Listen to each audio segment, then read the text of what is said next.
I'm so excited to see Jimmy back in action. I wonder if he's going to be really excited and saying whatever he wants, or if he's going to be filtered. I'm just hoping to hear the truth from Jimmy's mouth, whatever that truth is. We're all human at the end of the day, and nobody should be canceled for expressing their views. As a comic, freedom of speech is like our biggest outlet, you know? And as an artist, we shouldn't be silenced for speaking our truth. Even if we're making fun of things that people are too sensitive to talk about, that's our job. Answer questions at this point, which creators will qualify and what is the criteria here? All right, interesting, Angela. Thank you so much. Jimmy Kimmel back on ABC, returning to his show last night. ABC says the decision to re-air Jimmy Kimmel Live came after, quote, thoughtful conversations with him. Here's what he had to say last night on his show. You understand that it was never my intention to make light of the murder of a young man.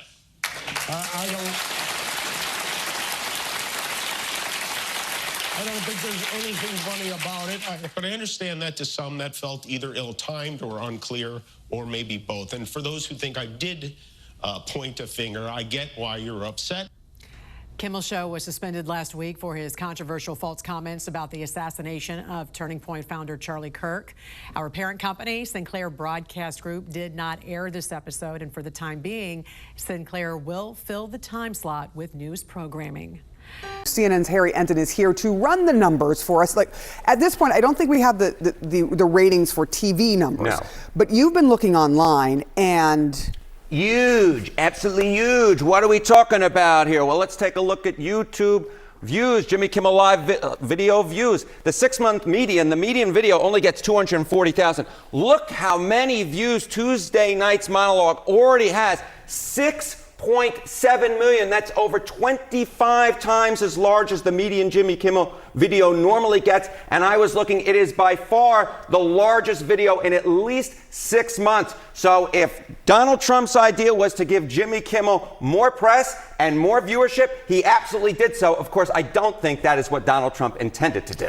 Do you have any sense beyond YouTube of just how big his appeal may have been? Like, a lot of people wanted to clearly watch this from all facets of, not just in America, but you know, this is from around the world. That's exactly right. So we got this 6.7 million. I will note that that number is up already about 700,000 from the last time I checked, which was about an hour ago. But take a look here. Record high Google searches last night for what time is Jimmy Kimmel on? You wouldn't have to check what time Jimmy Kimmel was on if you were a regular viewer. The reason that people were checking what time Jimmy Kimmel was on, because he was potentially pulling in a lot of viewers who normally didn't watch. And get this, it was up over 10,000%. My goodness gracious. This, of course, dates all the way back since 2004, basically since Jimmy Kimmel was first on the air. So no, it was not just on YouTube. There was a ton of interest, what we're talking about nationwide, worldwide, in terms of what time was Jimmy Kimmel on, because I don't normally watch him, but maybe I want to take a gander because maybe I'm interested to hear what he has to say. Jimmy Kimmel himself sort of said, look, when Disney did this, I went to them, I didn't like it, but he also said thank you to Disney for keeping his show on.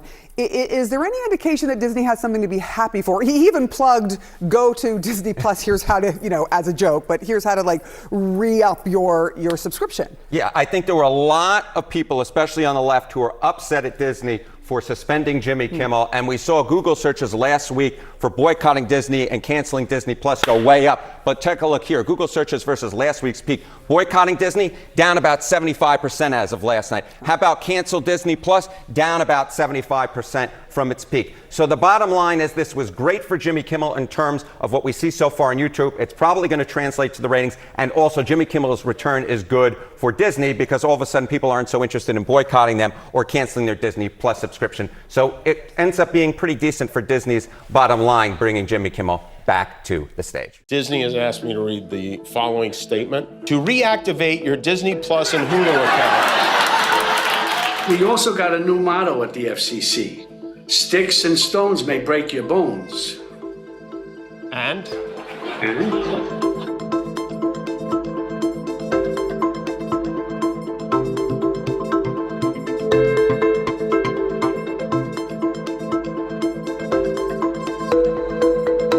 Is that giving the bully your lunch money doesn't make him go away. The only phrase that can genuinely make a weak bully go away, and that is, F you make me.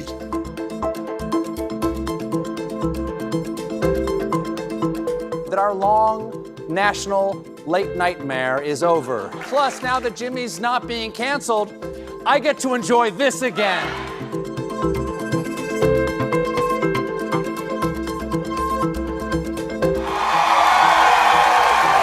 You asked Americans if the president should be dictating what TV hosts can and can't say.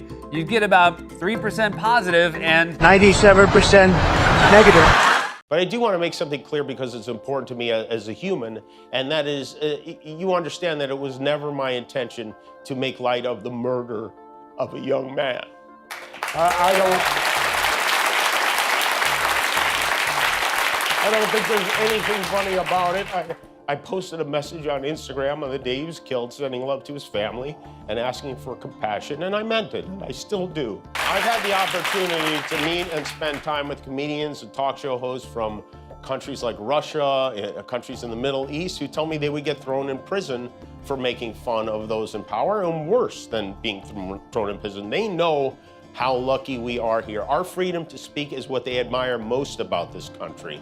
And that's something I'm embarrassed to say I took for granted until they pulled my friend Steven off the air and tried to coerce the affiliates who run our show in the cities that you live in to take my show off the air. That's not legal. That's not American. One thing I did learn from Lenny Bruce and George Carlin and Howard Stern is that a government threat to silence a comedian the president doesn't like is anti-American. That's anti-American. I forgive him. If you believe in the teachings of Jesus as I do, there it was. That's it. A selfless act of grace, forgiveness from a grieving widow. It touched me deeply. The president waited more than a day to weigh in on Disney's decision to bring Kimmel back, which was kind of a conspicuous silence. He waited until an hour before this show aired, essentially trying to preempt whatever Kimmel was going to say. And the president's message was one both of disbelief, but also intimidation. And just to take it piece by piece, the president saying the White House was told by ABC that his show was canceled. Something happened between then and now because his audience is gone and his talent was never there. So the president saying there for the first time that the White House was somehow involved in these discussions about ABC and suggesting that they were told something completely different from what Disney was saying publicly, which was that this was a suspension. Now, the president goes on to write, he is yet another arm of the DNC, and to the best of my knowledge, that would be a major illegal campaign contribution. I think we're going to test ABC on this. Let's see how we do. And then pointing to the $16 million settlement that he received from ABC in their defamation lawsuit last year.